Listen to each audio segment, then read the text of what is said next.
ngo batumirwa bahire cyane cyane urubyiruko mumfashe twakire nyakubahwa chairman w'umuryango wacu FPR inkotanyi.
Murakoze mwafata ibyicaro. Nyakubahwa chairman w'umuryango FPR inkotanyi, tunejejwe kubakira muri inama ya biro politiki yagutse mwadutumiyemo. Turabashimira cyane ko mwadutumiye dore ko twari tunakumburanye. Muri iki cyumba cy'inama harimo abanyamuryango n'inshuti z'umuryango, abahagarariye indi mitwe ya politike, abahagarariye ibihugu byabo mu Rwanda, ndetse by'umwihariko mu bitabiriye inama higanjemo urubyiruko bagenzi bacu. Nge nitwa Yves Iradukunda, ndi komiseri muri FPR inkotanyi, nkaba na Minister of State muri Minisiteri y'Ikoranabuhanga na Innovation. Ndi kumwe kandi na mugenzi wanjye. Nanjye nitwa Michel Umurungi, nkaba ndi umunyamuryango n'umuyobozi mukuru wungirije wa RSSB. Dutewe ishema no kuyobora gahunda y'uyu munsi. Nyakubahwa chairman, uyu mwanya tugiye kwakira ijambo ry'ikaze ry'umunyamabanga mukuru w'umuryango FPR inkotanyi. Umwanya n'uwanyu SG.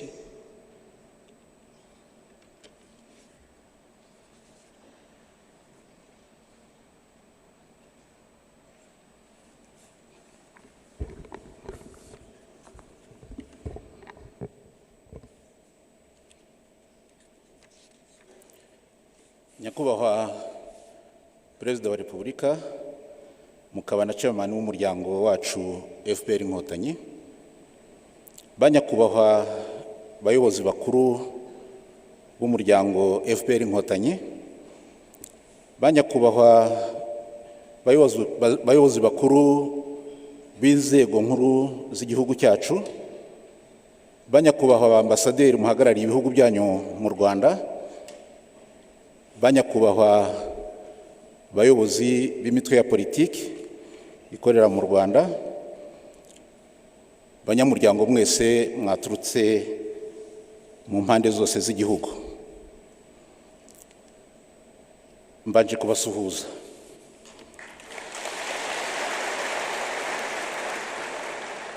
ndabashimira ubwitabire bwanyu muri iyi nama ya biro politiki kandi mbahaye ikaze. Inama iteranye hashize imyaka hafi 40 umuryango FPR inkotanyi uvutse, ndetse n'imyaka 32 twibohoye.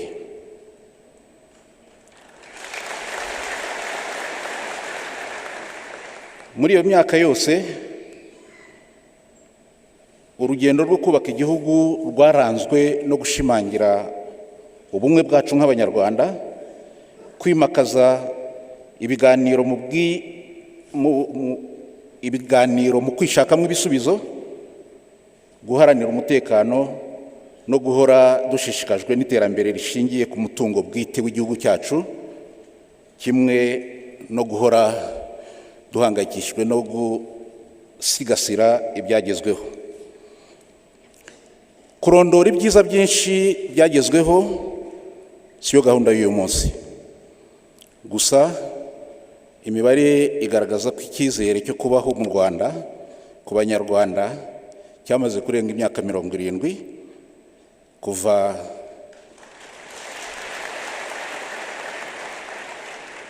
ku myaka 46 twari dufite muri 94. Imibare kandi igaragaza ko ubukungu bw'u Rwanda kwiyongera hejuru y'8% muri iyi myaka ishize na n'ubu.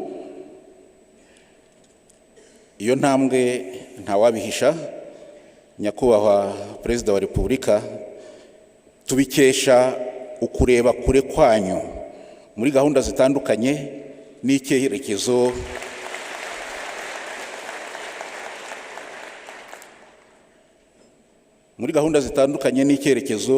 muha igihugu cyacu mu bushishozi buhambaye twagiriyemo amahirwe adasanzwe nk'abanyarwanda, kandi bwagaragariye kenshi n'amahanga muri rusange. Ubwo mvuze ibyo, nyakubahwa chairman w'umuryango, nasaba n'abari hano mu nama kumfasha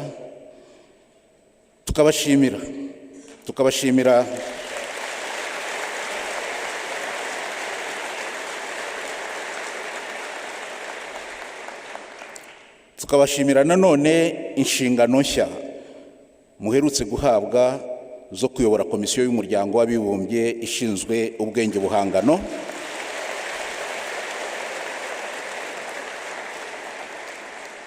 Icyo akaba ari ikindi cyizere gishimangira bidasubirwaho ubushishozi n'ubuhanga muyoborana bikomeza guhesha ishema igihugu cyacu muri rusange, kandi bikaduhesha ishema twese nk'abanyarwanda. Nyakubahwa perezida wa Repubulika, nubwo hari byinshi twagezeho kandi twishimira, aho tugeze akaba ari heza, ariko tuzi neza ko n'urugendo rukiri rurerure. Turacyafite imbogamizi zimwe ziduturutseho, zirimo imikorere ibusanya n'indangagaciro z'umuryango kuri bamwe, n'izindi zishingiye ku mihindagurikire ya za politiki ku isi, ndetse n'ingengabitekerezo ya jenoside ikigaragara mu karere turimo. Ibyo byose bitugiraho ingaruka mbi mu buryo bumwe cyangwa ubundi, bikaba bidusaba buri gihe guhora twiteguye, tunishakamo ibisubizo. Muri iyi nama abanyamuryango biteguye gutanga ibitekerezo bifasha mu gusesengura no kunoza ingamba, imikorere n'imyitwarire bikomeza imihigo mu kwigira n'ubudasa mu iterambere rirambye. Nyakubahwa perezida wa Repubulika, mu nama nkuru y'umuryango FPR inkotanyi yabaye tariki ya 19 z'ukwezi kwa 12 umwaka ushize, hafashwe imyanzuro 8 igamije nanone kunoza. Yose yatangiye gushyirwa mu bikorwa kandi ikomeza gukurikiranwa mu buryo buhoraho, by'umwihariko kugira ngo umuturage ahabwe serivisi zinoze uko bikwiye, aho ri kwisonga nk'uko duhora tubivuga. dukomeje gushishikariza no gufasha urubyiruko kubyaza umusaruro amahirwe menshi igihugu kibaha, haba ari mu rwego rw'ubukungu nko mu buhinzi, ubukerarugendo, inganda n'ikoranabuhanga, haba mu rwego rw'imibereho myiza nko mu burezi n'ubuzima, haba se no mu miyoborere myiza aho benshi bagaragara mu nzego zitandukanye z'ubuyobozi. Urubyiruko batumiwe ari benshi muri iyi nama, n'andi mahirwe mwabahaye yo kongera kubona impanuro zanyu mu buryo butaziguye. Nyakubahwa Perezida wa Repubulika, urubyiruko rurabibashimira.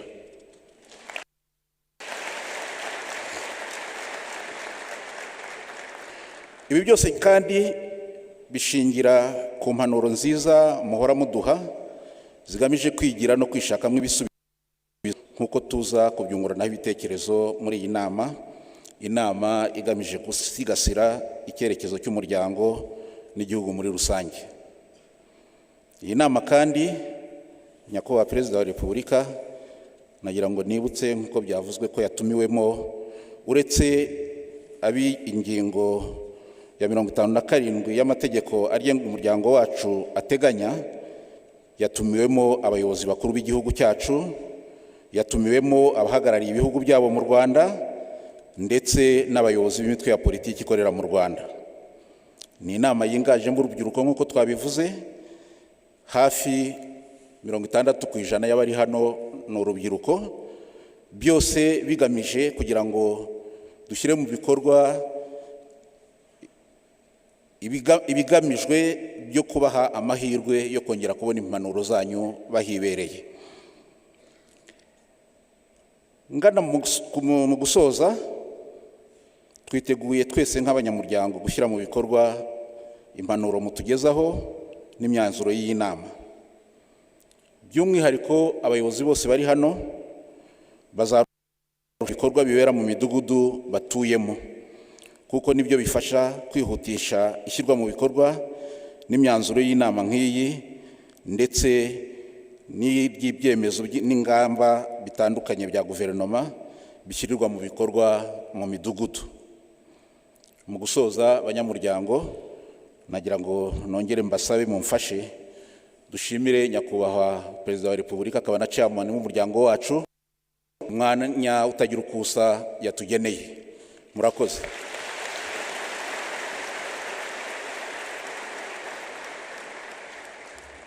Murakoze.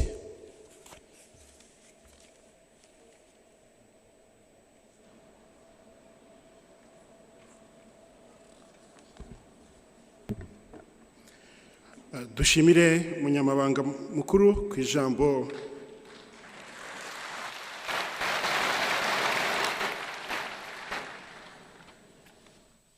Mwaramutse neza, muraho mwese.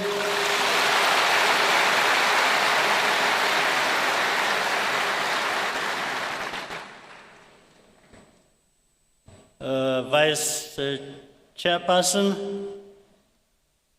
RPF Secretary General, RPF Commissioners, members of the Diplomatic Corps, I want to thank you for honoring our invitation. We are happy to be with you here. Special guests who have also joined us from different parts of the world.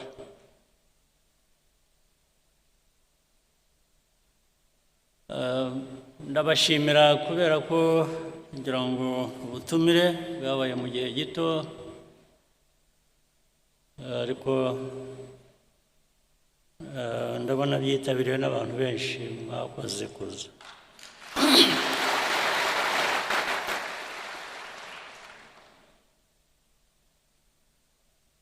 Uyu mwanya ndagira ngo tugire ikiganiro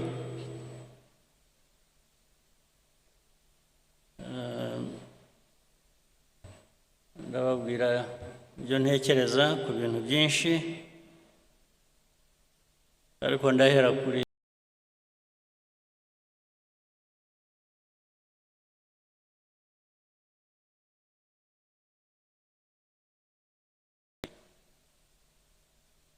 ifite umwimerere wayo, ifite izina, ifite ibiranga bihagije, ifite noneho amateka. Ayo mateka adusobanurira byinshi ku byo dushinzwe, ku byo buri munyarwanda ashinzwe aho yaba ari hose, umurimo yaba ari hose. Noneho bikanasobanura igihugu uko abanyarwanda bakifuza, ibyo ndetse bigatuma havamo kumenya neza inshingano za buri wese. Igihugu twifuza ubu ni twe, ariko icyo wifuza ukigeraho ute? Inshingano ihera ku muntu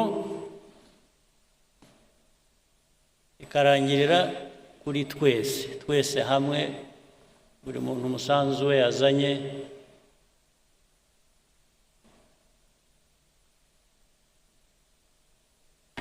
Ushyirwa hamwe gute kugira ngo bitugeze kuri ya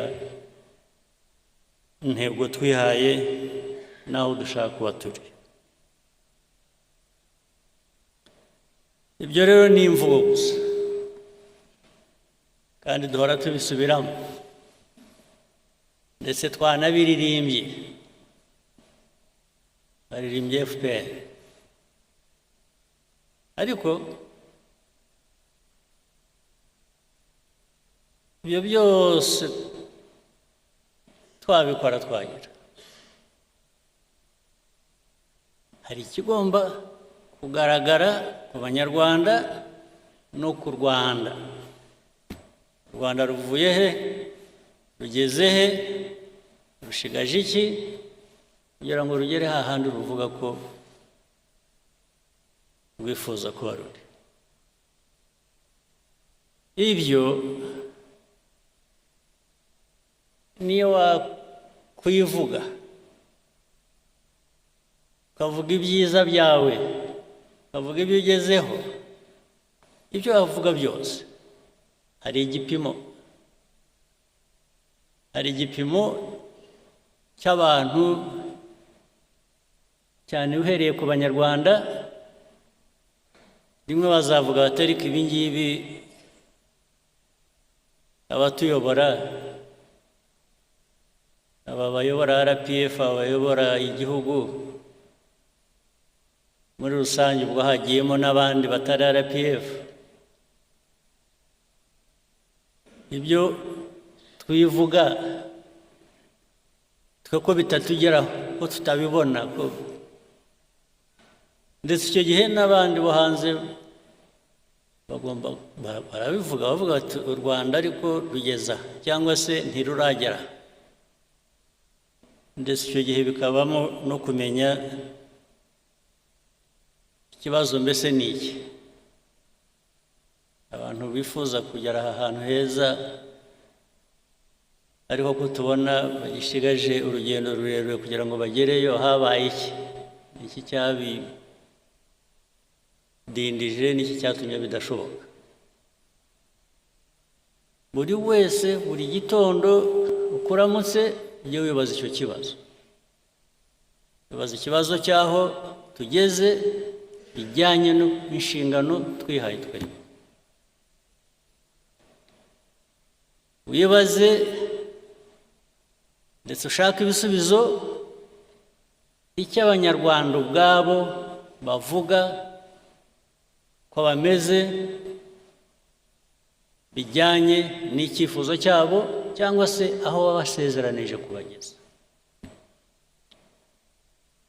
ukibaze ukisubize, kuko results ntabwo wazirema gusa ku bwawe ngo abantu bazibone kandi zidahari, ntabwo wabihimba. Niba abana batajya mu ishuri ntibari mu ishuri, ibyo ntabwo wahimba ngo uvuge ko wageze ku ntego yo gushyira abana n'abanyarwanda mu mashuri. Niba badafite ubuzima bwiza ikibarengera, ntabwo wabihimba ngo uvuge ngo abanyarwanda bageze ku buzima bwiza kandi bidahari. Iyo bidahari uvuga ibindi, it's self-indictment. Ni urubanza wishyizeho ugomba gusubiza. Ibyo tuvuga, ibyo dukora bigomba kugaragara no mu byo tugezeho. Iyo binyuranye ubwo hari ikibazo. Ibyo tugezeho nibidahwana n'ibyo tuvuga,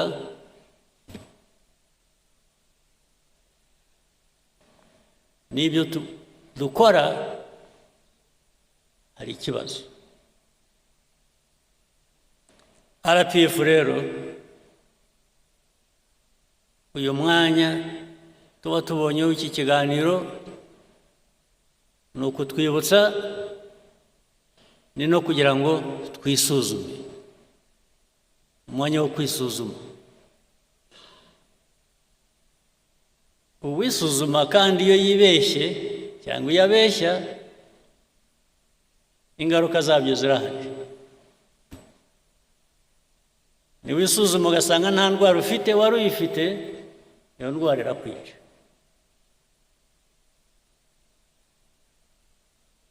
Kuko waribeshye, ntiwayivuza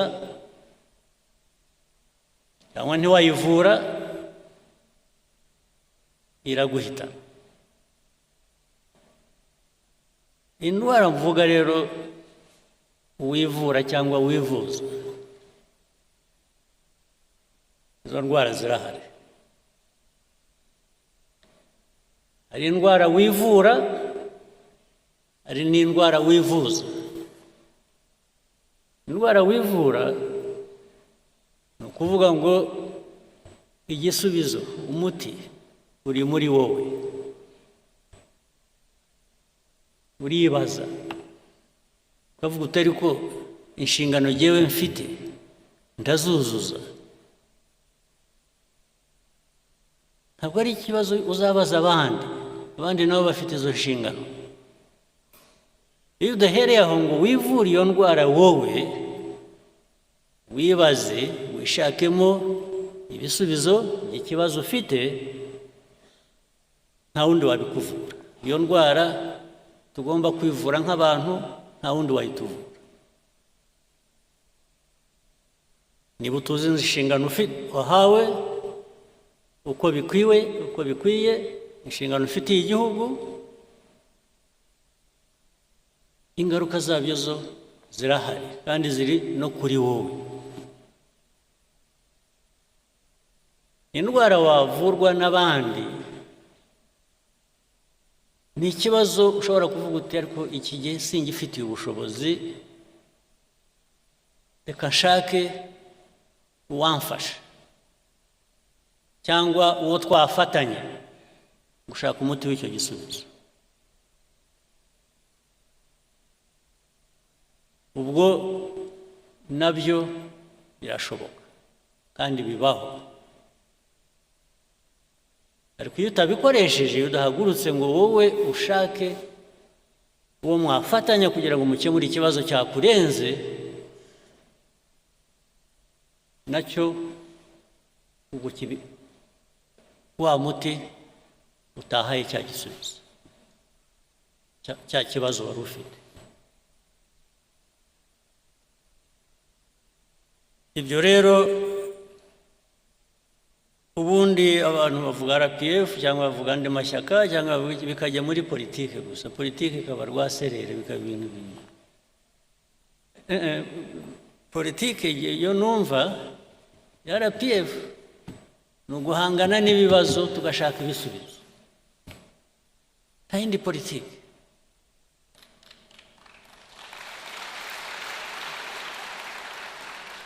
Politiki y'ibinyoma, yo guhimba, yo kubeshya, yo gushakisha uko watirisha,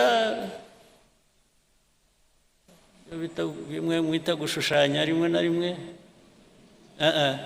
ibyo biguha ibindi bibazo, ntabwo biguha ibisubizo, byongera ibibazo ku byo wari ufite.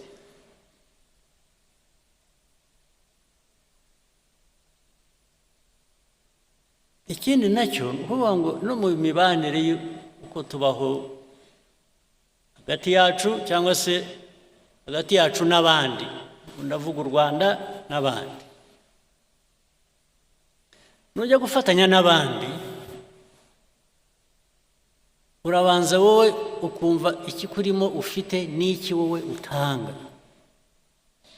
kugira ngo uhuze n'icyo undi atanga, mwese mubigiremo inyungu, ari wowe ari n'undi mufatanyije. Hari ikibazo rero gikomeye cy'amateka yacu, amateka y'u Rwanda cyangwa se amateka muri rusange ya Afurika.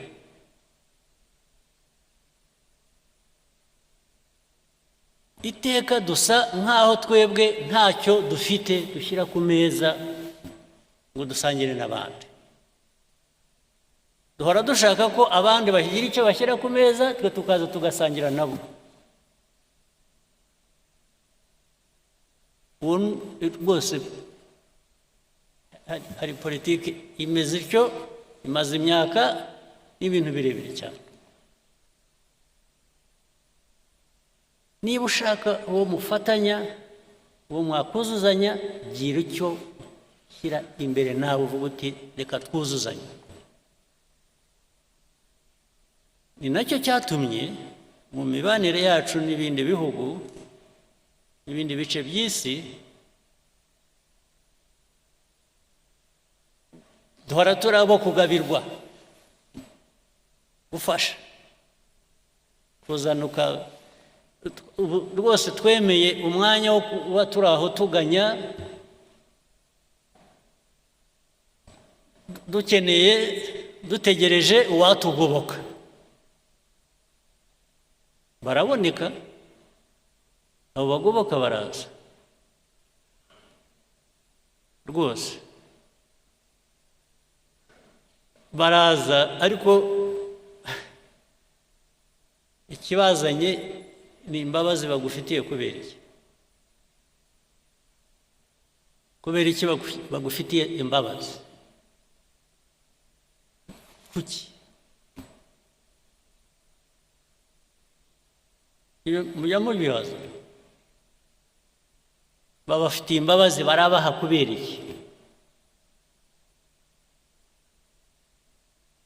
Nuko utari abantu nk'abandi, nta bwenge mufite, ibyo buri gihugu ni bitoya nk'icyacu, ni bitoya nk'igihugu cyacu. Buri gihugu, buri bantu bafite icyo bafite. Aho kugira ngo rero ugiteze imbere, kiguteze imbere, ugire icyo ukora, gutegereza ko uwahandi azaza uwe kuko azi icyo kugikoresha akagitwara, akazaza kuguha imfashanyo wari ukeneye, uba wicishije, sinzi, uba wigize ubusa. Ntimukigire ubusa, ntimuzigire ubusa. RPF niyo message yo kwigira ubusa. Kwigira ubusa, mukaba ubusa, mukemera kuba ubusa, mukemera ko mushobora kubaho, muzagira icyo mutunga, muzagira icyo mukora ari uko undi muntu yaje kubibakoresha cyangwa yabibakoreye. Iyo niyo politiki mbi nibwira ko RPF mu myaka imaze mike ntabwo ari myinshi cyane, nicyo kibazo yagombaga n'ubigomba gusubiza.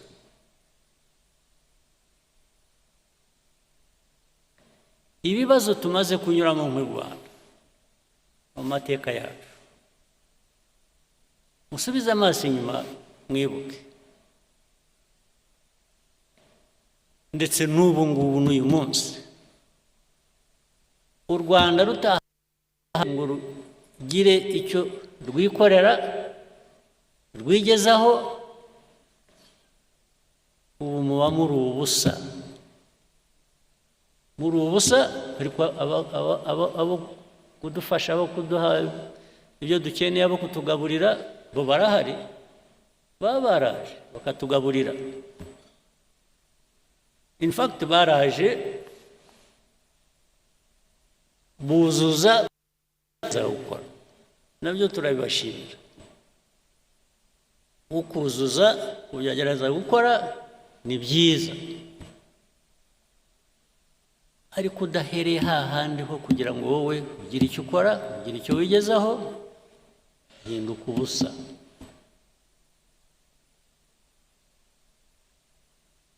N'ubu rero tujye dusubiza amaso inyuma,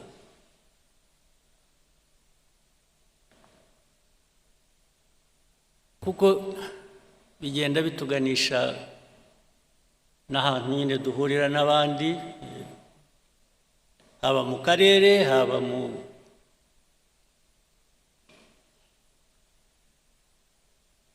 no hirya yaho. Ariko ibi ndabivuga nzi ngo ndabibwira abenshi muri hano,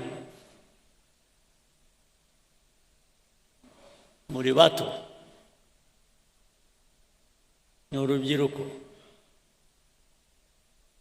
Ndibwira ko majority hano ubu abenshi mugomba kuba muri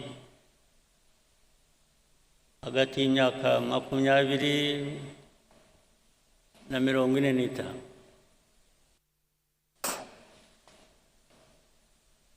Twebwe iyo twarayirenze, turi kure. Ariko natwe twarahanyuze. Muri twe ndagira ngo mwebwe mukiri aho ngaho bafashe mutekereze. Ubu twe byaraturenze, aho tugeze dusubiza amaso inyuma tugatangira kuvuga ngo iyo mbimenya nari kugira nti.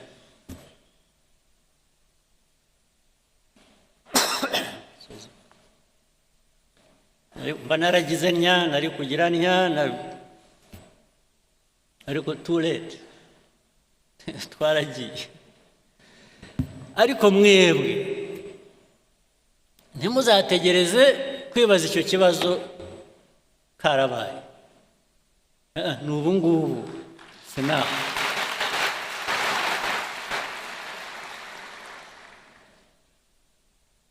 Muri abo mvuga twahise tugeze kure, harimo abasubiza amaso inyuma bakavuga bati twagize duke, twakoze byose, twageze kuri byose, ariko umusanzu wacu wabaye. Ndavuga abarwaniye u Rwanda bigatuma rushobora kugera aho rugeze ubu.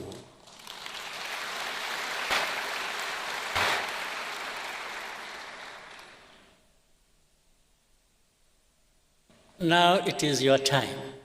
Mwebwe urubyiruko mbwira. It's your time. Don't wait until you are 70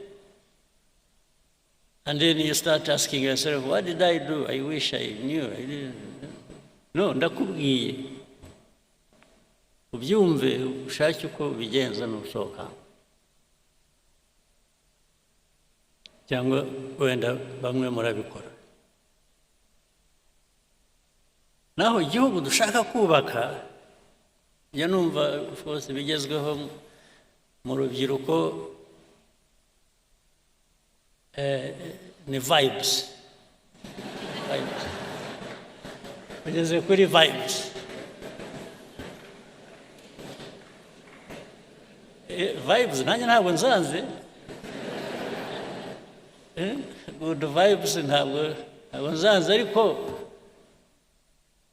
uhagaze kuki? So vibes natwe twese usibye ko dushaje twebwe, ariko zigera ku ihe myaka, zigera no ku bakuru ngira ngo. Vibes n'abakuru ntabwo bazana, ariko kugira ngo tujye muri vibes tugire aho duhagaze please. Yes.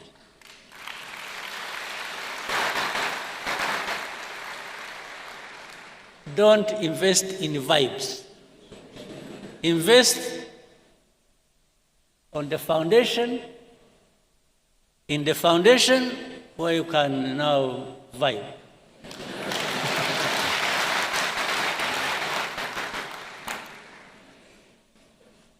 Kuko niba nta foundation ihari karakubaho. Yes. You'll vibe only for a week. No, but ngira ngo ibyo mushaka turashaka biri sustainable. Yes. We want things that are sustainable. We want to build a society that is resilient. You can't build a society that is resilient on vibes. No, but a resilient society can vibe.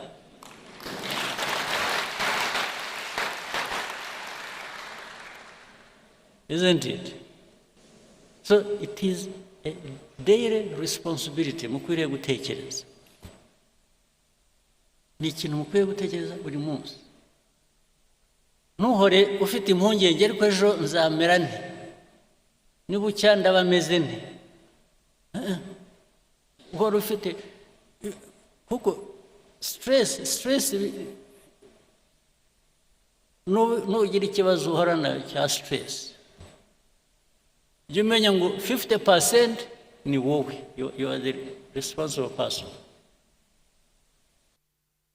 You have worries, you have this, you have urakora ibintu bigutera stress, but there are different ways of doing things and achieving what you want to achieve. So it's not just even the results, it's the process that takes you there. What have you invested in that process? What thinking? What feeling? What commitment in the process to give you the results you want?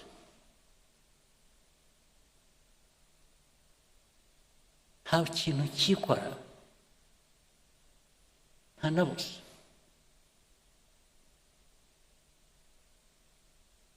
Mbese njya numva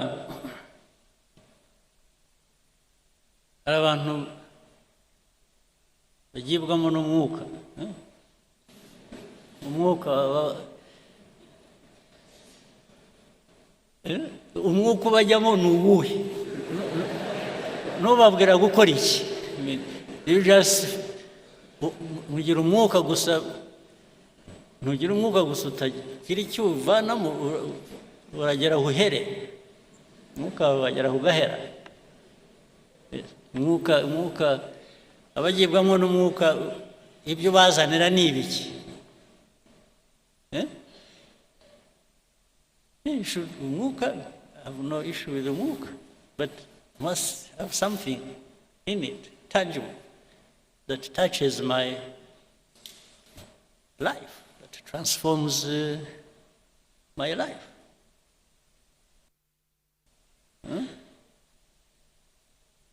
abagira amahirwe mugire umwuka please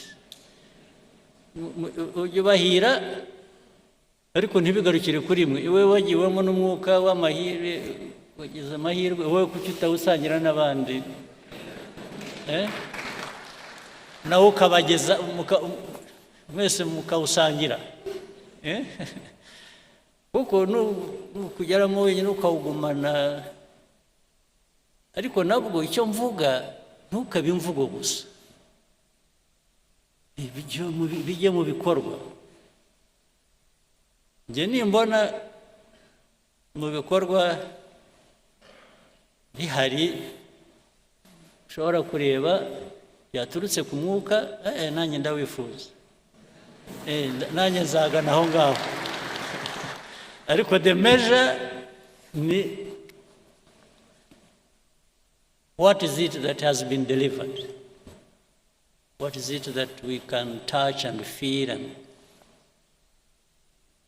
benefit from to improve our lives? What is it?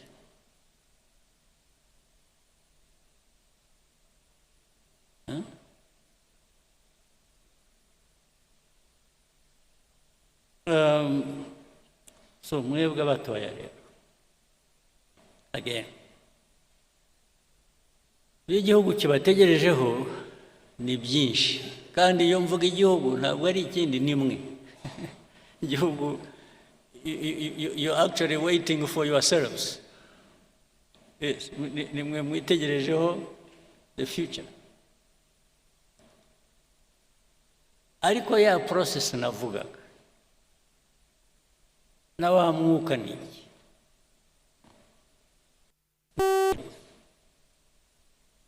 Urubyiruko bya bindi navuze by'amashuri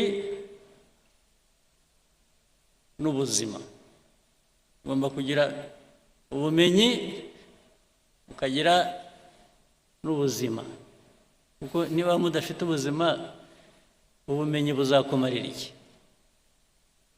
Kumenya bizakumarira iki udafite ubuzima? Must have both.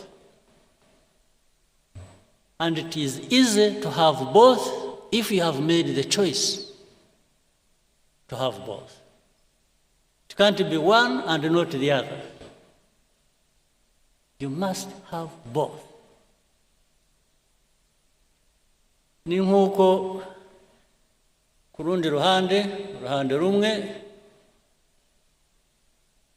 niba uteye imbuto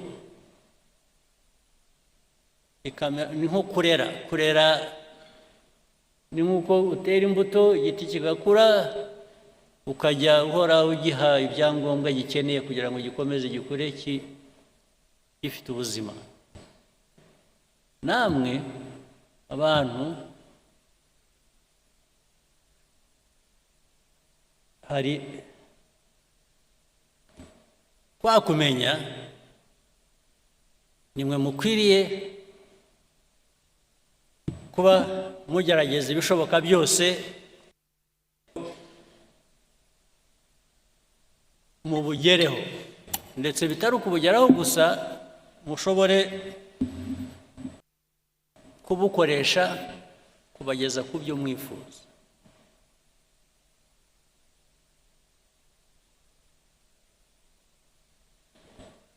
Ariko ibyo cyane ku bakiri bato, mwebwe ubwanyu mugomba kugira umusanzu wanyu, you must make an effort. Ariko hari n'uburere muhabwa n'ababyeyi ndetse na society, umuryango mugari, imico, imyifatire, kirazira. Ibyo abantu babijyaho impaka nyinshi hirya no hino ahantu hose, ndetse bimwe ugasanga muri society imwe barigisha ibintu cyangwa barabwira abantu gukora iby'indi society itemera, akaba ubwo bivanga rero bikaba ugasanga noneho society wari urimo yahindutse ikindi kintu ntukimenye ntukishobora kwimenya kuko ibyiza byari biri muri iyo society ntabwo byatejwe imbere uko bikwiye ahubwo abantu babishimbuje ibishya biga hirya no hino rimwe na rimwe bitari na byiza no kuri aho ngaho babivanye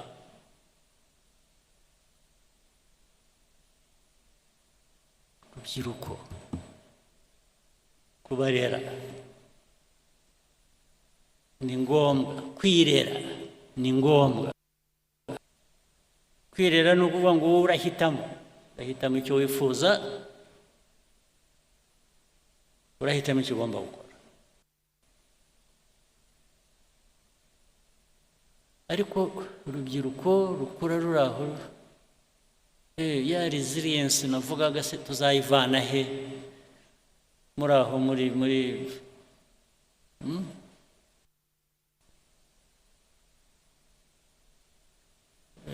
urubyiruko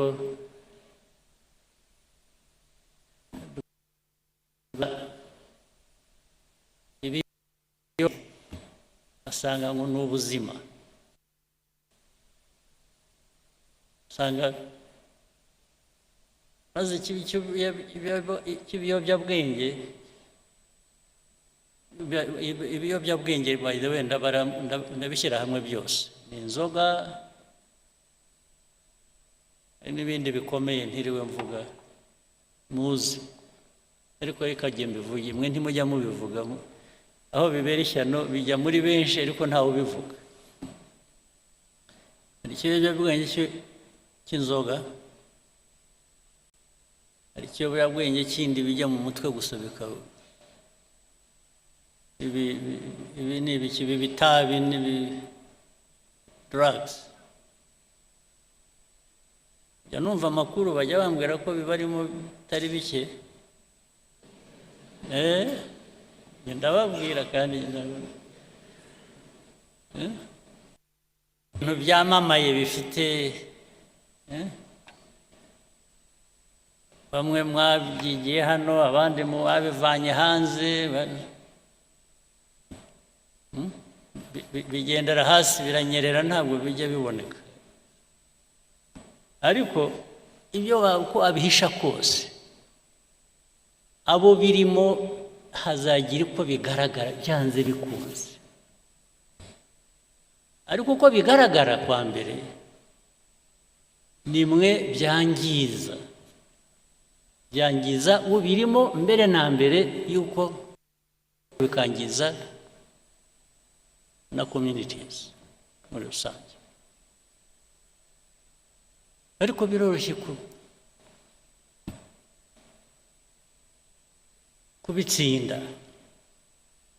kubitsinda kwa mbere ni ukutabigira imvugo ni ukutabigira ibiganiro ni ukutabigira ibintu by'igitangaza abantu bakwiriye kuba bakora kutabyemera ariko n'impamvu bidakwiye kwemerwa murabizi ni uko ubikora arabihisha ikintu uhisha kubera iki kuzi ko ari kibi ikibi sura gikora iki rwose ndababwiye nabonye mwacecetse mwese nk'aho mubizi ariko ubwo ndababwiye nicyo nakora gusa ni uko nzajya mpora mbibibutsa ariko ubwo namwe muzagera aho mwibwire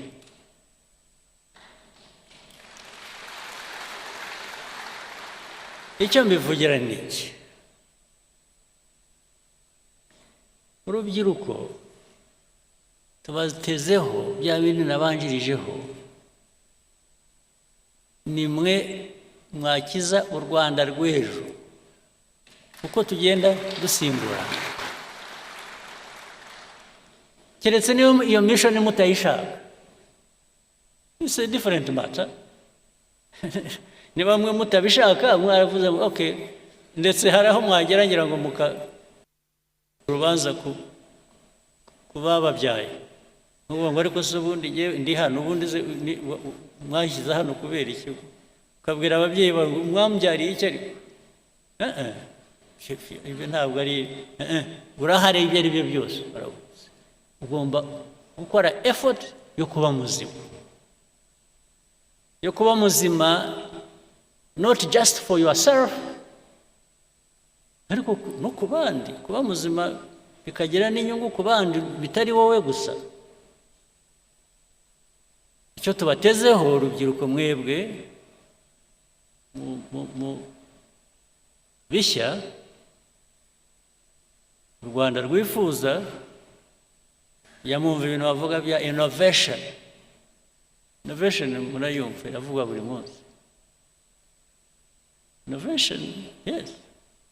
innovation irimo abantu bameze neza bafite ubuzima bwiza bafite ubumenyi bafite gushaka igera kure irafasha yubaka abantu yubaka igihugu u Rwanda nicyo twifuza ikindi ni commitment ugomba kugira ikintu cyawe igihugu cyawe aho ukomoka ugomba kugira icyo igihugu kigira icyo kiguha ugomba kugira icyo ugiha igihugu kiraguha ukagiha ibisigaye ni politiki zisanzwe muri polisi zituma abantu biteza imbere ndetse bateza igihugu imbere bitari ibyo gusa ndabasabye mujye mubitekereza kuri iki gice reka ndangirize ku kindi ibyo mvuga rero nabyo ntabwo bikwiye kuba amagambo gusa bikwiye kujya mu bikorwa ibikorwa ni ukuvuga ngo mwe muri aha benshi ni abayobozi cyangwa se muri mu nzira imiyoborere aho uri hose ku kazi ako ari ko kose wifata ute ukora ute utekereza ute niba uri umukuru w'akarere umuyobozi w'akarere umuyobozi uzindi nzego zo hasi uhari wumva koko ukwiye kubuyobora umuturage arakugana mugafatanya gukemura ikibazo investor ushaka gushora imari arakugana mukaganira ikibazo ukagikemura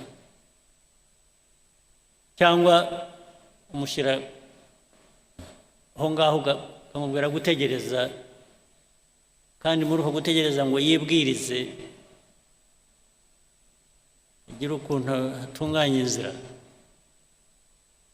birahari kugeza n'uyu munsi bibaho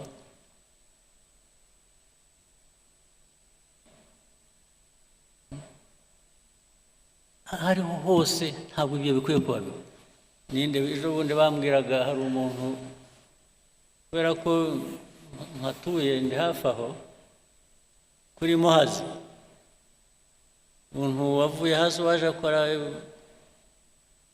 icyo kibazo nizere ko cyakemutse yakoraga ibintu by'amajyambere ku mazi yarahubatse inzu n'umuntu uturuka hanze ufite ashaka gukora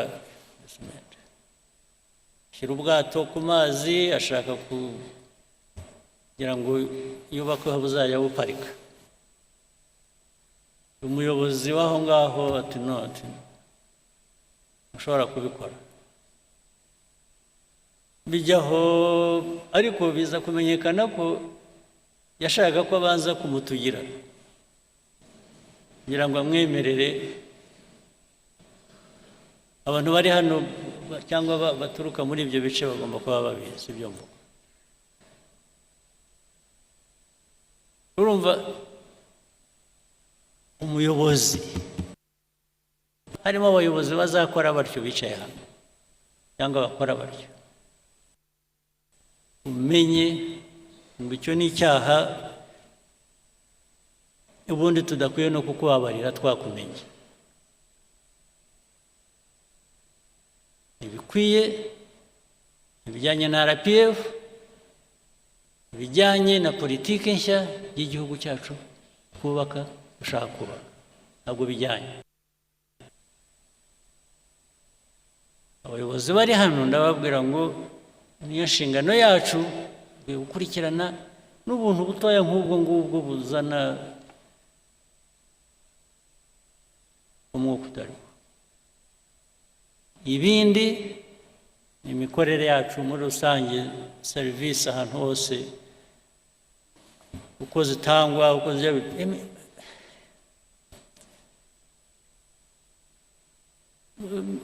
abantu bakora batyo baratudindiza ntitubamenya, ariko nuko ari benshi rero basanga wicaye hariya usabye ikawa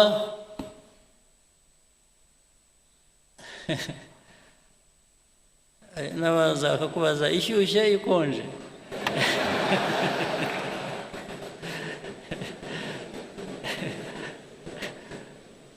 Bakubaza ngo uti ni ikawa isanzwe ishyushye ariko mushyiremo n'amata, akagenda akabura. Ubu ndavuga ibintu bimwe mbona n'abantu baba bavuga buri kanya, akagenda agahera pe minota 15 20 utegereje ikawa. Bakubaje niba ushaka ikonje cyangwa ishyushye, ariko bababwiye gushyiramo amata akabura. N'amata yabuze ntibakubwiye. So niba wicaye aho utegereje izakamwa bakohereza ku isoko mukajya gufata, bitubamo murabizi ahantu hose. Ubwo si byo ni rubyiruko nyabakiri umeze rutyo. We n'imigendere ukuntu bagenda yikurura. Hari aho nagiye rimwe ariko hashize igihe, nuko mbona n'ubu ngo biracyabaho, byarantangaje. Nagiye ahantu twajaga dukina tennis, abantu bamwe hano barabizi, kera hashize igihe. Turangije twicaye turuhutse, tubanza gushaka wagira icyo tubaza dushaka, arabura. Turahamagara, mushobora kuza kugira icyo muduha, ariko haza umukobwa mwiza ugenda neza.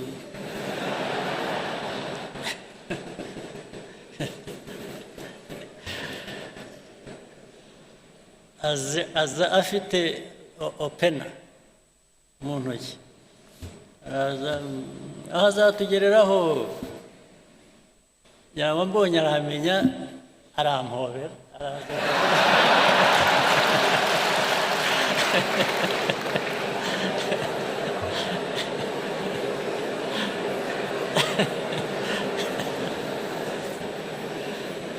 Arabanza arampobera, ndetse agomba kutuzunguruka twese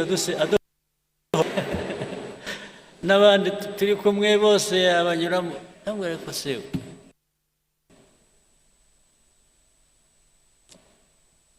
turashaka ibyo dushaka, waba ari ibyo duha ibi. Erega byasaga nk'ibyarangiriye aho ngaho, kuduhobera. Tugeze aho twarambiwe turahaguruka turigenda. Ubwo urumva umuntu nk'ubu yangirije abakorera, natwe twari turi aho dukwiye kuba dufite ibyo dushaka twishyurira, natwe ntacyo yaduhaye, twese tuviriyemo aho, ari aho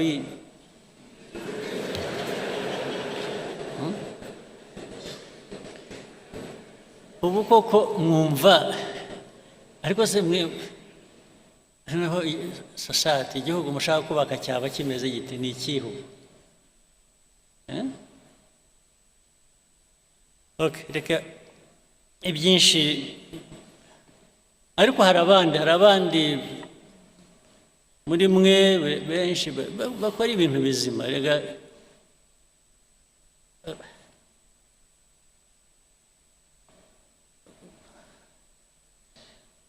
ubu byose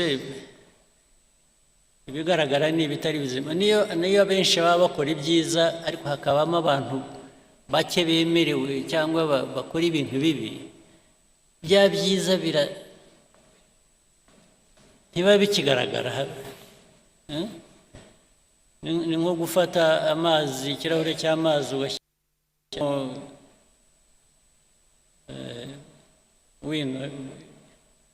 bikaramu ink bashyiramo ink ikirahure gihera ko gihinduka y'amazi yeraga yarari meza ukayabura ibyo rero dukwiye kubyirinda naho hari benshi hano mu njya mpura nabo even bakora ibintu byiza ibintu bya innovation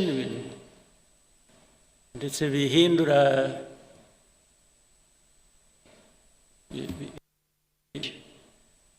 muri mu koranabuhanga muri za IT ikajya mu bintu byinshi hirya no hino n'abantu bakora za revenue authority abantu ba revenue authority bari hano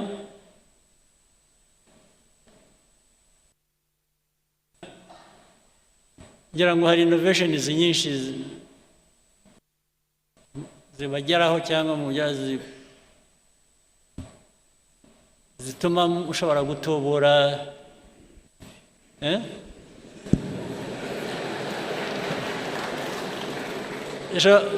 zizamura ayo mutuvanamo ayo mutwe ariko iyo byabonetse gutyo hari ikibazo bikaboneka innovation izamura itubura revenue tax revenue hanyuma byarangiza bikajyaho hagati ariko ntabwo zabanza ugira utya ubwo bakajyaho innovation bose barayemeranya ko ikora ariko barangiza bakajya mu process imbere yo kuvuga uzaburetse urareba hari amategeko ntabwo twagira dutya tutabanje hari aya mategeko ariko amategeko akaba yo gutinza ibintu gusa kuko amategeko se bwana amategeko ashyirwaho n'abantu sibyo yes sir igihe umuntu yabonye ikintu gikora kijyanye n'icyo yifuza wihambirwa n'itegeko hari n'amategeko yaduhambiraga yo mu gihe cy'ubukoroni aho ngo hari itegeko n'ubundi si wowe urikora si wowe urivanaho we gifate nk'ikintu cyakuzitiye gutera intambwe bihere ko bigeraho bigera n'abo amategeko tubabwira ngo ariko n'igihe muratudindiza gusa ndetse hari n'ubwo dushobora gufata ibyemezo tugakoresha igikora itegeko tukaba turigisheho gatoya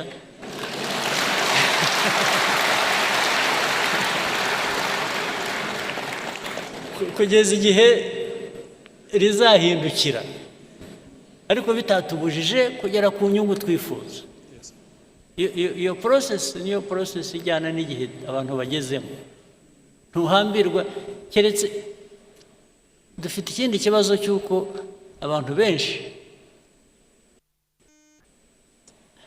ari n'ubwo ikintu cyangwa akwiye kuba akora ikintu cya mbere kimubanza kuza mu mutwe kibanza kuza mu mutwe we ni inzitizi yo kutagikora ntabwo ari ukuvuga ngo ngiye kugikora hanyuma nimpora n'ikibazo icyo kibazo ngende nkishyira iruhande ahera ko abona ko hari inzitizi akagendera ku bikarangirira ntabwo biba bigikora ntabwo igihe tugezemo gishya ari uko gikora hari icyo bifuza kuvuga abanyaguhaye microphone mbwira ariko we utanzeho nk'urugero ibindi biri hano ntavuze n'ibiri hanyuma dufashe tubwire ko twakwihutira. Thank you, Your Excellency. Kuna mutugiriye. It's true. Innovation is very important. Nukurushaho gutekereza ibyatuma tubona amafaranga menshi. Nkuko mwabivuze tugomba kwigira. We need to sustain ourselves. Kandi mwihute. Mugire ubwira mugire ariko mwe ntimushaka kuva mu bukene vuba. Murumva ikintu haboneka ikintu kirangiriza ubukene mu cyumweru wowe ukavuga utere kugenda ashaka umwaka ubwese waba uri mu ntoki rwose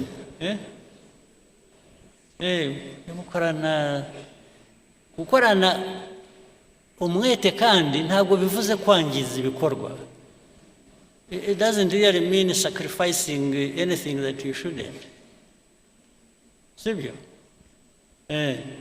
Ujye mwihuta muwe wepesi. Mwihute. Igihe utabifite guhagarika cyo gutangira wowe uritangira kubera iki? Why don't you just move?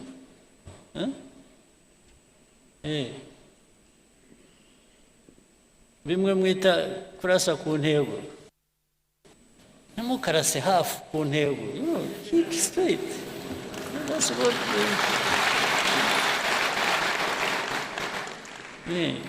go for it.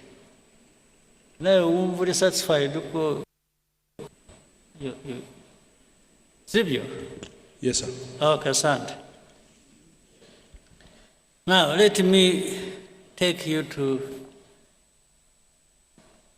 something else.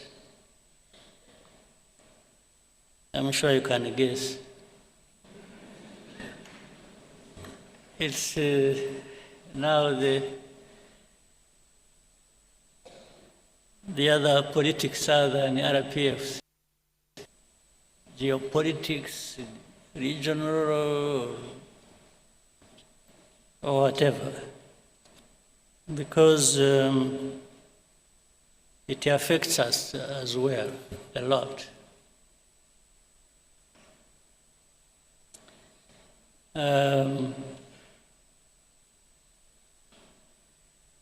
Reka ntangirane just a little story. Tito Rutaremara, are you here? I want to know where you are around. I want to tell the story.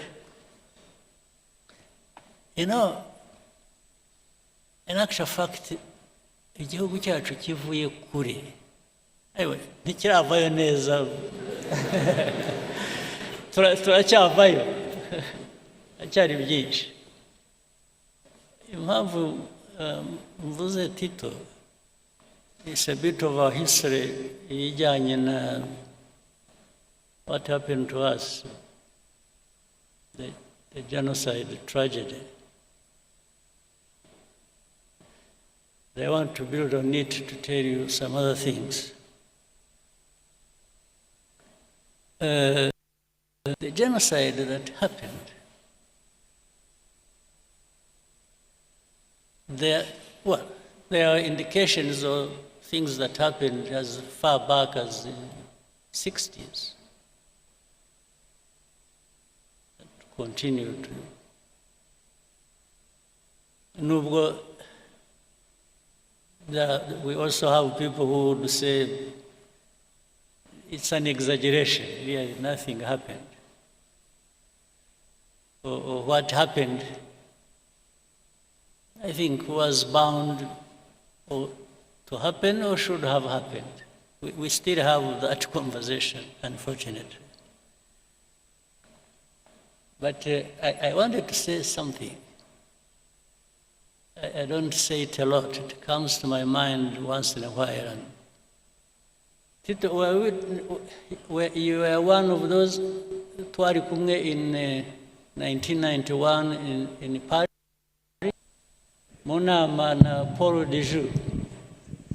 is a name I cannot forget. Ariko ndibuka Bihozagara, ndibuka wari uhari nawe cyane.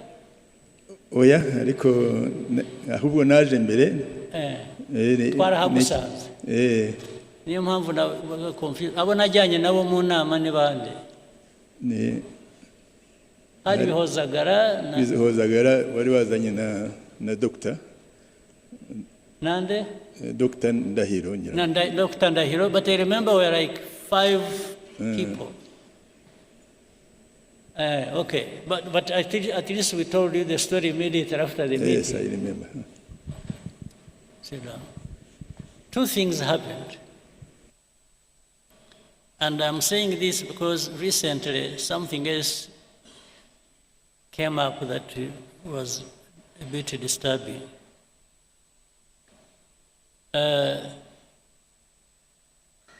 We were invited, RPF, to go to Paris. We were supposed to meet some people from Habyarimana's government. It was about, according to what we were told, to talk about peace. In fact, the RPF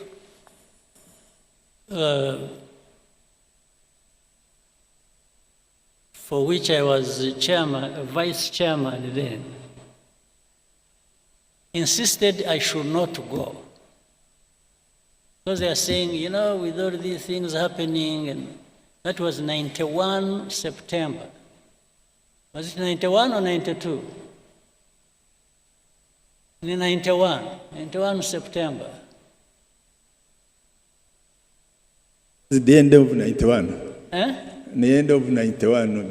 Yes, it was particularly, I remember, 71 September, I think it was 22nd. So the people insisted I should not go because there was chaos. They even thought they were worried about my security and so on and so forth. So, but I insisted. I told our people in a meeting, which was very people, I said, you know, if we don't go, and they, by the way, they insisted I should be the one to come. But I said, no, but you have the chairman, so maybe you should be the one to come. He said, no, we want you. And that's what caused some worry. They said I shouldn't go. But I insisted. I said, I'm going.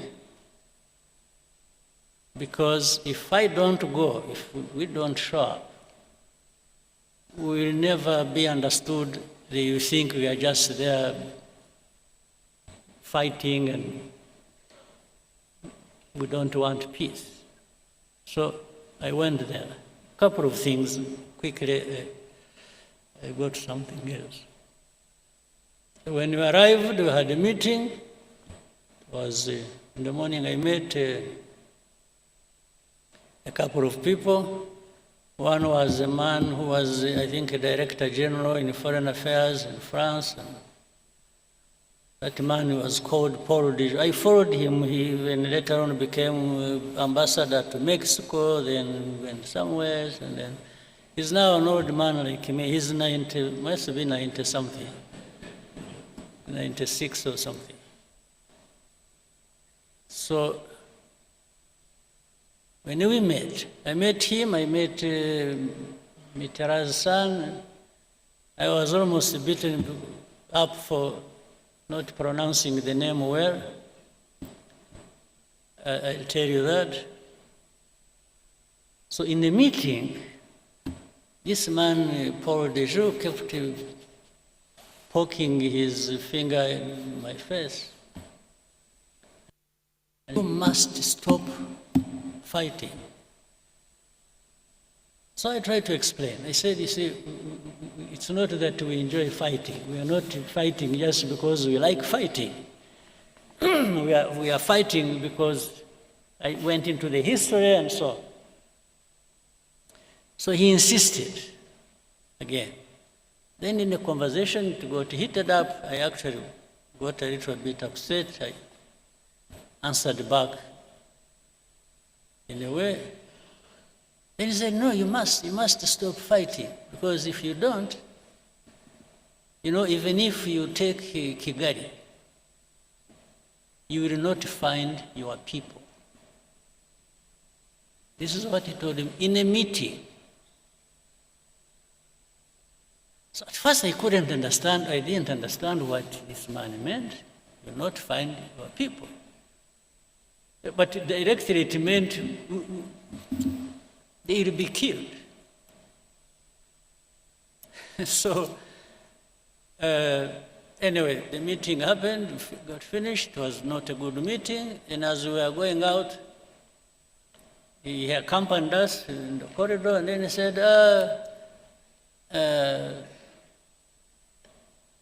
hope to meet you next time but he was being sarcastic, when you are the commander of the new army of Rwanda. I said, yes, sir.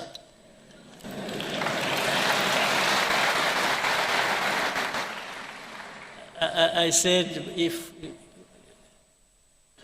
if and when that happens, you rest assured I will do a good job of it. This is what I told him. So I went, when I was supposed to stay a night and leave the next day, so in the hotel where I was sleeping, I think we were in Hilton Hotel. I was with Ndahiro and Tom Byabagamba. So in the middle of the night at around 4 a.m., I woke up to this light in the room, and about 6, 7 people in the room with guns, they were not putting on uniform, they were putting on jackets and so on and so forth. And I woke up, I said, who are you? What's going on? Then one of them said, he spoke in English. You hear him, he's even speaking English. So I was in the wrong place, first of all. Then they said, who are, so say, where are your documents? Bring your briefcase. Before I opened it, they had broken it. So but I kept asking, who are you? Who are you? Who are you? Then as I was doing that, when I looked through the door connecting to the room where Dr. Ndahiro and Tom Byabagamba were staying, I saw they were sitting down in handcuffs. For me, they didn't put me in handcuffs. So I asked, what's going on? They, a bit rough, but so they took us, dumped us somewhere in prison. I didn't know. It was my first time to be in Paris, and my first time to be in prison. So,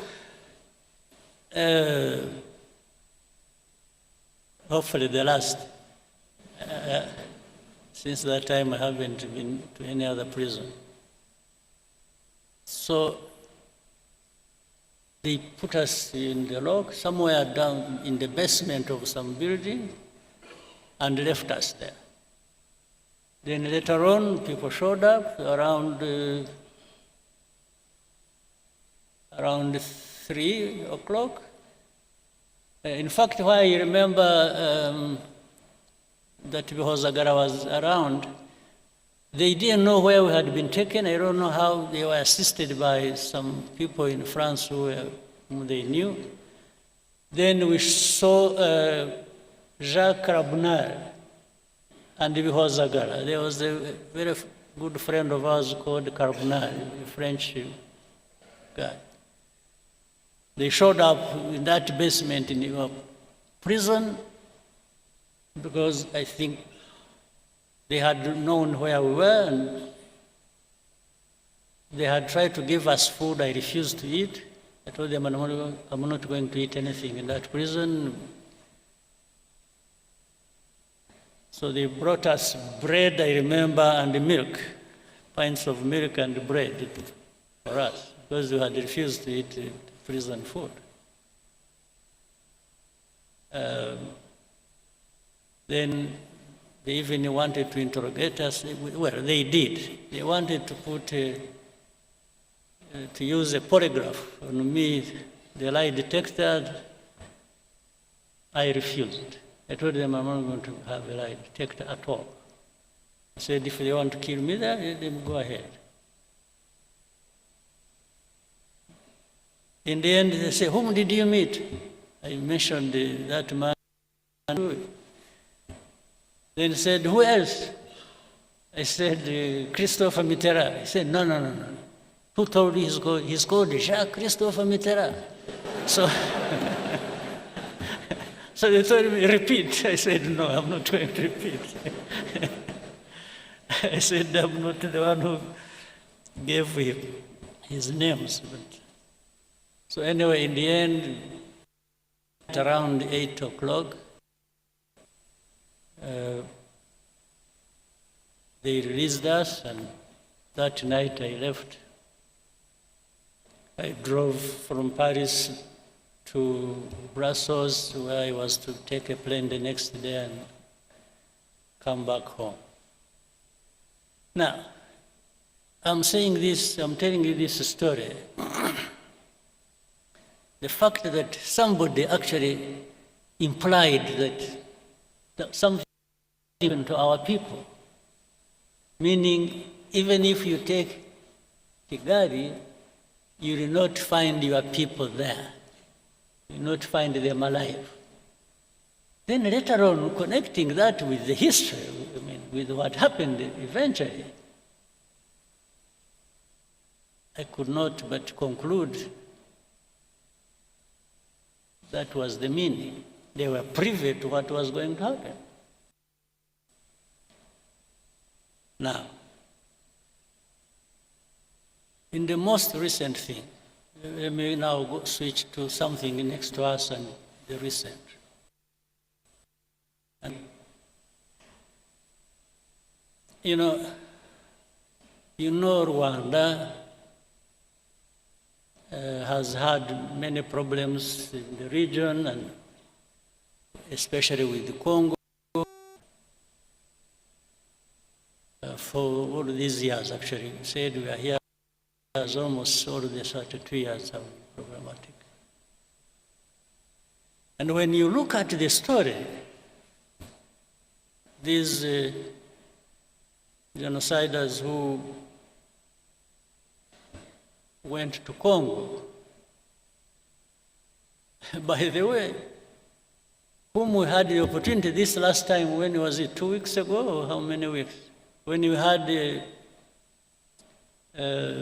Unity Club event here, this same room, when people who went through all that history, these senior commanders of FPR, when one of them sitting there told us a very comprehensive, interesting story, because he was there, he was in it. For him, he was not saying things he just heard from some people or anything. No, he was part of it. He told us all the places he moved to in Congo, and the officials he worked with, and colleagues who up to this day have been integrated in the armies and other institutions in Congo, and he named them by names. He told us the story of even how he went to Burundi and everything he did there, and the names of people who did what, who are still there, who left, or something. He's an encyclopedia on this. And he actually was part of it. Those who must have, who were here saw it or saw it on television. And he has notebooks, he has pictures, he has evidence, later on which. But forget about all that. The story has always been, and he told us, you remember, he told us even of the connivance of the UN, the peacekeepers. Yes, they worked with, they were selling gold together, they were involved in the timber business, in agriculture, and named places, people, and where. It's just so. But despite all that, up to this day, you will hear people say, FPR don't exist. The UN, there's something, there are some experts, group of experts. They'll tell you all those stories. This story doesn't exist.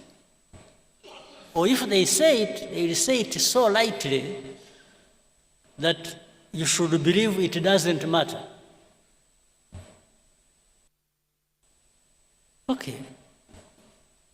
So it goes on, and then some of these leaders in the region, in Congo or Burundi, they say it publicly how and on which side they are. And their intention, and even what they have said on camera, somebody will want to convince you, no, it's not him. It's not them. It's some advisors. No, but he said it.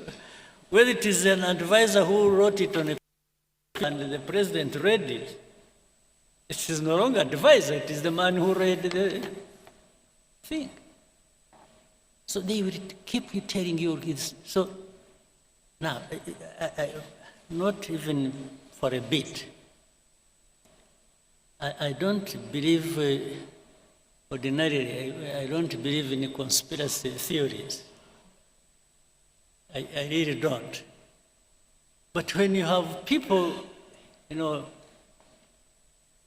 who are there asking the same questions, pretending it's saying the same things, and even when they come back to you and tell you what they told you last time, meaning they want you to believe what they are telling you, or what they want, not the facts you are presenting to them.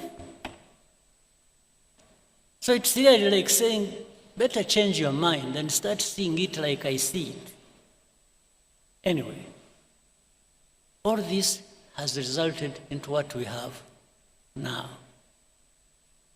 And I also want to remind you, and then I've said it again, but I hope you have had time to cross-check the story, the truth about it. This conflict we have in Eastern Congo did not start from and was not started by Rwanda at all. But somehow the plan, I think, before was to make it a problem of Rwanda or for Rwanda. Again, to tie into the story, to connect to the whole story of where everything that has happened is not anybody else, it is Rwanda that caused it, or that must carry the responsibility. I think that needs somehow in your minds or whatever, or by gathering facts, that problem needs to be settled. This has not been our war. We didn't cause it, and it did not originate from here by any means. We are not part of the origin, except for being associated with saying, oh, this is M23, the story that was there 2012, and for 10 years it was not addressed, it comes back, still it comes to be our own problem. But the same people,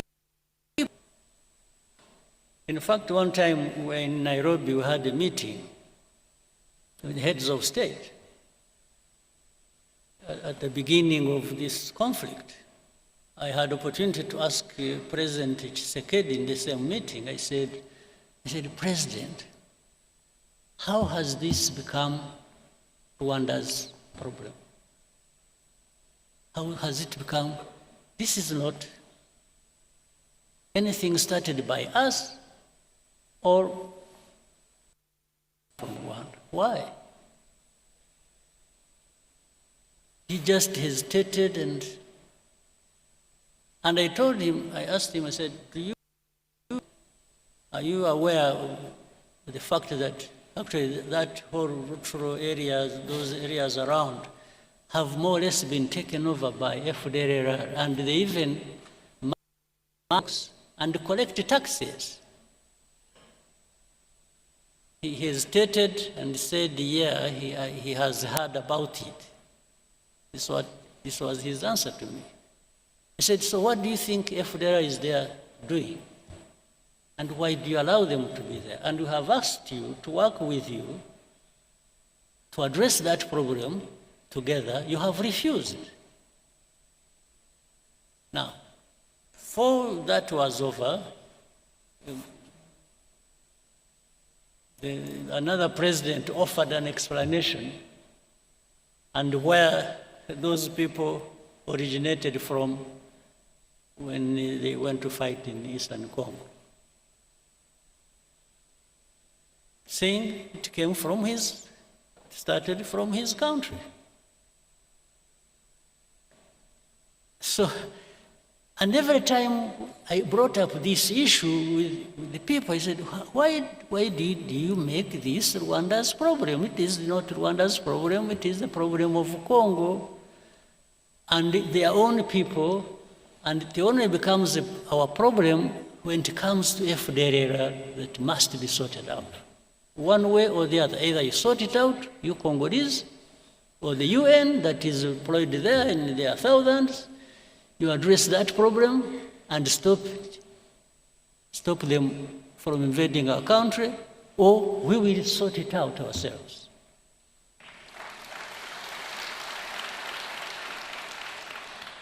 Eventually, that's how we went into this matter. Now, to the recent things. Whatever happened in between, I try to cut a very long story short.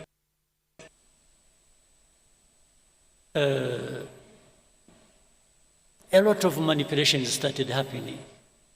They would call us one day in one capital, they would call us to Rwanda, we go there, we discuss things and raise the things the way we thought should be addressed. That one doesn't work well, then next time we are invited to go to Doha, then we go to Doha, then next time we go to Washington. And in between, we went to Dar es Salaam, Nairobi, we went wherever, talking about this. But there was one thing that was constant. Congo, or the leaders of Congo, didn't want peace. They wanted to continue supporting FPR against us. In fact, later on, they were joined by some other countries' armies. You know the story about Goma and Kava and so on and so forth.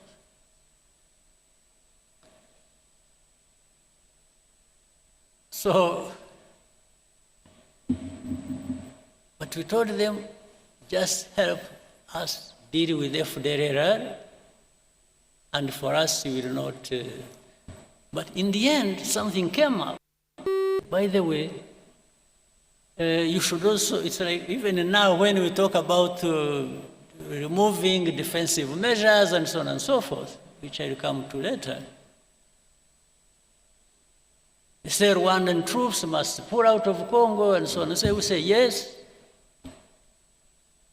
You know, for many of these people who pretend, they actually, by that, they mean that even M23 will be pulled back into Rwanda. That's something hidden behind. It's like they expect us to be receiving M23 here. Now, that goes into a long debate. Whether or not,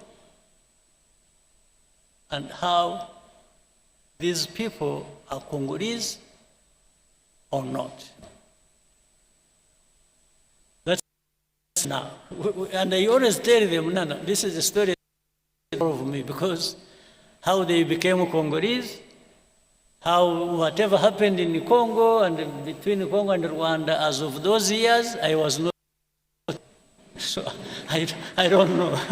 I cannot be asked to answer for colonial times problems. I was not there. And Rwanda is not responsible for that. Now we're going to the last thing we went to when we went to Washington, and which the whole process has resulted into sanctioning Rwanda, sanctioning RDF, sanction. It's just sanctions, sanctions, sanctions. And someone to tell them, say, wait a minute, let's understand each other. What's going on? And there is no time. There's no time for Rwanda to be listened to. It's just sanctions. The sanctions, that's what we said, that's what we're doing, that's what we're doing. Now,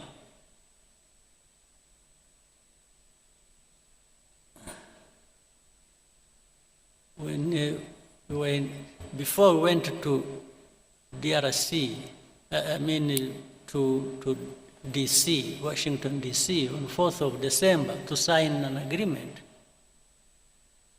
a couple of months before that, we had been actually giving information of what was going to happen in Uvira, owing to the troops that were moving there from Burundi and the Congolese army and what they intended to do and so on and so forth. We gave them everything. They know it. You can't deny it. It is on record. It is in writing. So when Uvira fell, then they got an opportunity to say, okay, you know what? Let's frame it as Rwanda literally insulting President Trump and defying Washington and disrespectful. They didn't. So they are the ones who caused the Uvira. And we told them, so this Uvira was, we forewarned you about Uvira 2 months before signing the agreement. Said, how can you hold us responsible for this? Then, initially I thought the initiative they had brought up of saying, you know, they want to resolve the problem of, first of all, the political problem internally, then the security problem that concerns Rwanda and the region, then the economic partnerships between the US, DRC, Rwanda, and the region. I said, you know, I thought this was a wonderful thing. we really embraced it. We said, oh, this is something. But little did we know, we had actually been just set up for something else. Because in the middle of it, there came a story. It is, you know what we want to achieve is no M23, no FPR, and we just walk to the mines and that's it. But we told them in our discussions, we kept telling the people, we said, fine, but you will do whatever you want to do. But how do you just expect these fighting for their own rights, these Congolese, the FCM23 and others,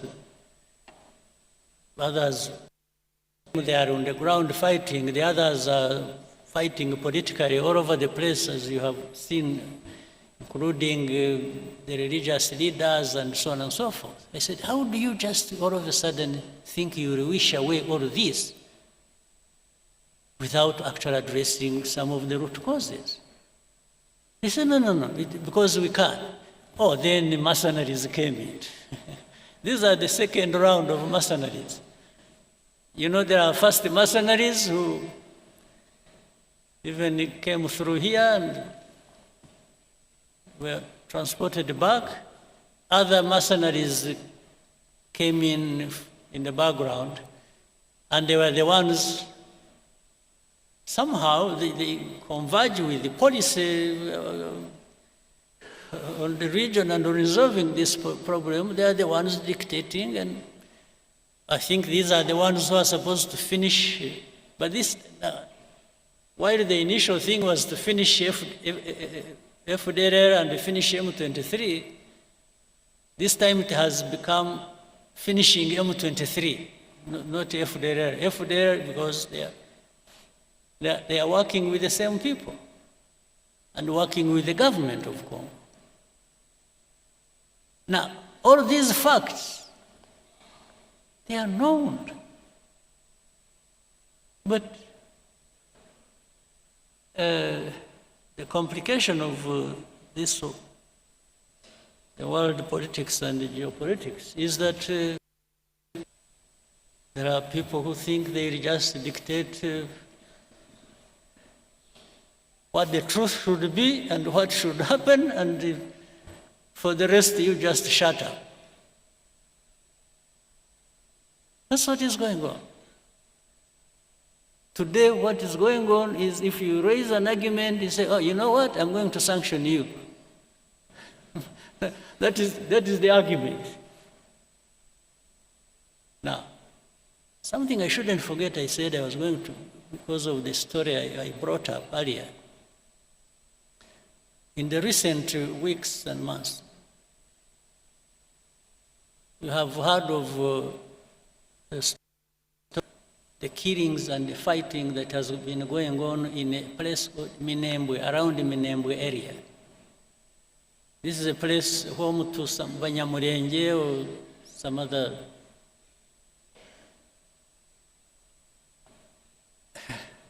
What is disturbing?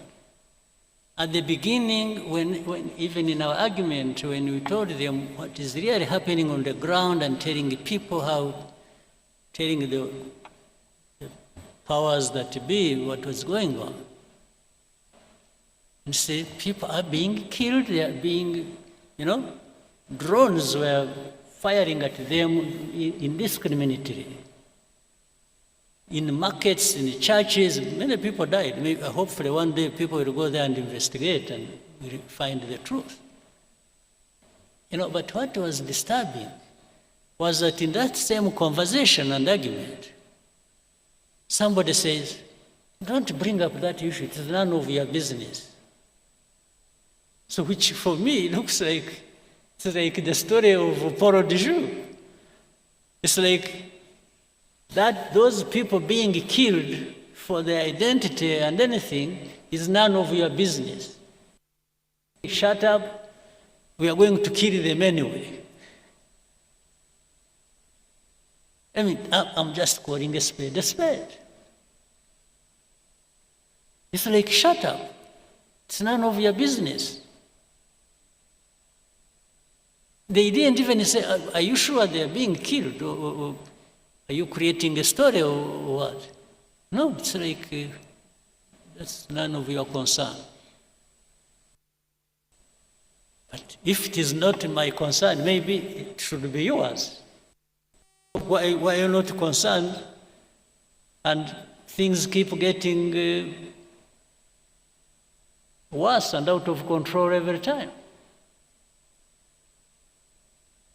So where we are now, we just told, remove your defensive measures. Whether we are associated with and helping FPR, with the Congolese army and the government to do whatever they want, and then in exchange you have whatever we want, just shut up. This is what we are being told. But making people shut up, just shut up, I think it's going to be probably more difficult than people think.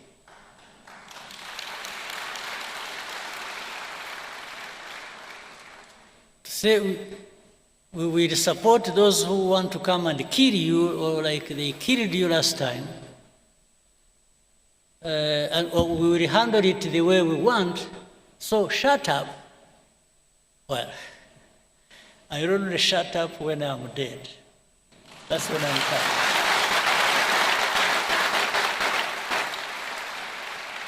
Absolutely.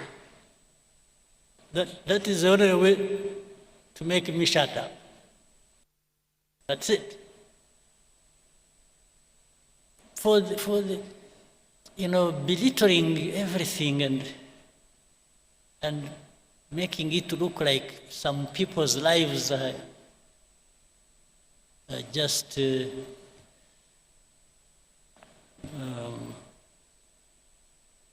maybe, I don't know.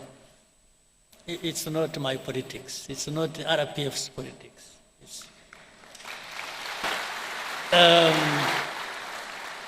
We're a small country,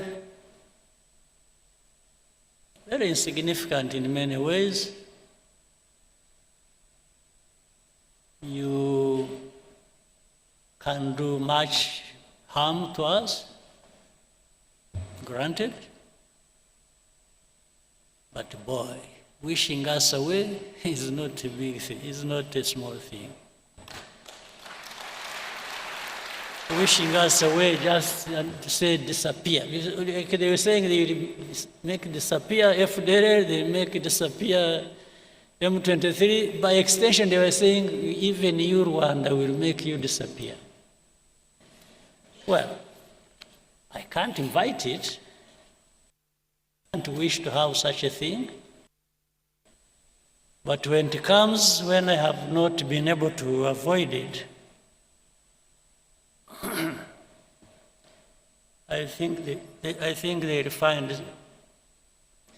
I only wish you people, you people, I'm not worried about myself. I just worry about you if you just go home and sleep and think you'll find everything on the table for you without having to invest in it. If you are there waiting for handouts, for people to do you a favor so that you can live,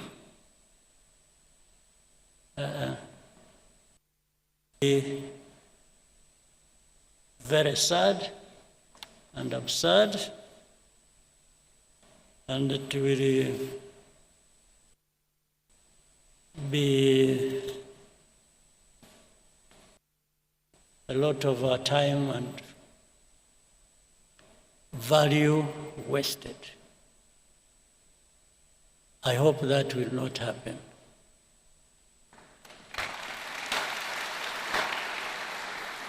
And for that, I wish everybody well and a very good meeting, and I hope to see you next time. Thank you.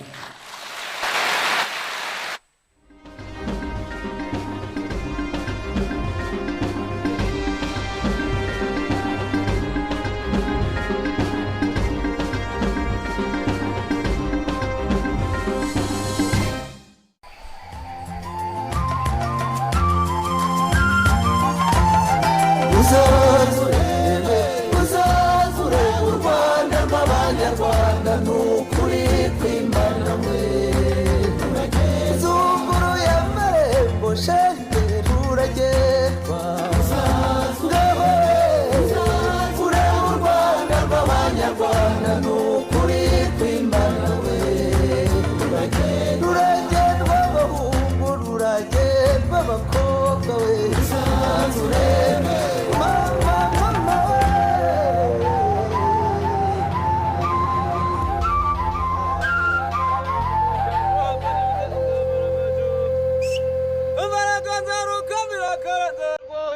Ijambo, mama, just